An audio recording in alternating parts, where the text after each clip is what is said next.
बौद्ध जिला करड़ी ग्रामठारे विश्व कुंभीर दिवस पालित होइछि। खंडीय वनाधिकारी देवप्रिय कंपक अध्यक्षतार अनुष्ठित ही उत्सव में अतिथि भाव पूर्वतन अध्यापक प्रशांत कुमार महापात्र, एसीएफ आशीष कंवर, एसीएफ मीनाक्षी कुमुरा प्रमुख जोगदेइथिले। अतिथि माने वर्तमान समय विलुप्त प्राय कुंभीर वंशर सुरक्षा नहीं जनसचेतनता उपरे गुरुत्व देइथिले। विश्व में संकट में पड़िथिबा कुंभीर वंशर सुरक्षा और संरक्षण हेतु जनसाधारण मध्य सचेतन वृद्धि लगी जून 17 तारीख को विश्व कुंभीर दिवस रूपे पालन करा जाउछि। ए अवसर में परिवेश सुरक्षा दिगरे उल्लेखनीय कार्य पई 3 जन को संबर्धित करा जायथिला।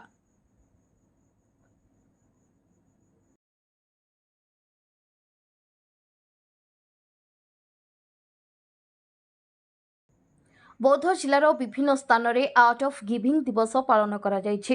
टाउन हॉल ठारे आयोजित कार्यक्रम में मुख्य अतिथि भाव एनएसए चेयरमैन मृत्युंजय मिश्र, सम्मानित अतिथि रूपे तारिणी महापात्र, वरिष्ठ आईनजीवी धुरीण देहुरी, अशोक साहू, अध्यापक प्रवीर दास जोगदेइथिले।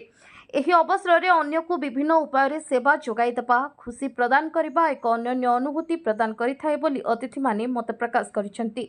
राष्ट्रपति पुरस्कार प्राप्त शिक्षक बसंत साहू मंच परिचालना करथिले। बौद्ध चंद्रचूड़ विद्यालय परिसर में सांबादिक संजीव कुमार महाकुड़ नेतृत्व में पालन करा जायछि। कार्यक्रम में संयोजक लक्ष्मीधर बेहेरा लक्ष्य उद्देश्य संपर्क में आलोचना करथिले। अध्यापक प्रवीर दास अन्य मानकु देवा द्वारा जो आनंद मिले तार अनुभूति प्रकाश करथिले।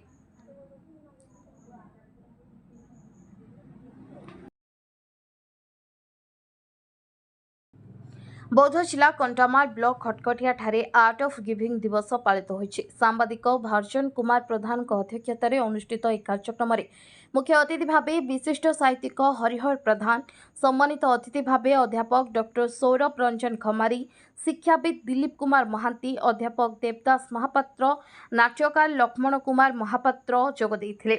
समाज को एक नूतन दिगदर्शन देवा उद्देश्य आरंभ होइथिबा आर्ट ऑफ गिविंग कार्यक्रम समाज को एक नूतन वार्ता देइछि बोली अतिथि वृंद आलोकपात करथिले। एथिरे अन्य मानक मध्यरे शिक्षाविद पंचानन प्रधान, राजकिशोर साहू, बामनचरण महांती जोगदेइथिबा बेले शिक्षक रंजू अमा धन्यवाद अर्पण करथिले। सभा परे विद्यालय परिसर में वृक्षरोपण करा जायथिला। ए कार्यक्रम में अंचलर बहु बुद्धिजीवी, साहित्यिक, शिक्षक, शिक्षयित्री जोगदेइथिले। कार्यक्रम में उमेश रणा, अरुण प्रधान प्रमुख सहयोग करथिले।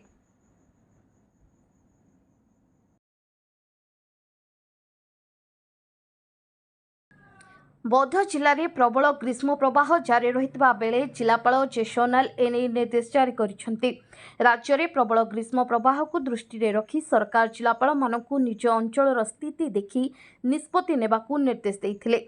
बौद्ध जिले में मंगलवार 18 तारीख जिलार समस्त स्कूल गुड़ी को छुट्टी घोषणा करा जायतिबा बेले 19 तारीख और 20 तारीख 2 दिन सकाळ स्कूल हेबो। 19 और 20 तारीख सकाळ 6:30 रु 10:30 पर्यंत विद्यालय खोला रहिबो। 21 तारीख को नहीं जिलापाल परवर्ती निष्पत्ति नेबे बोली जिला शिक्षा विभाग पक्षरु सूचना दिया जायछि। राज्य में प्रबल ग्रीष्म प्रवाह को दृष्टि में रखी सरकार जिलापाल मानकु निज जिले में स्कूल खोलिबा नै निष्पत्ति नेबाकु सरकार घोषणा करिसेंती।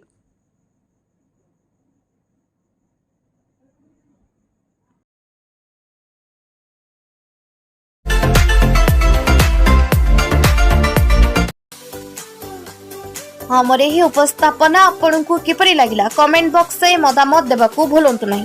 जदि आम चैनल को एपर्यंत सब्सक्राइब करनाहांती तेबे शीघ्र सब्सक्राइब करंतु। शुभरात्रि, नमस्कार।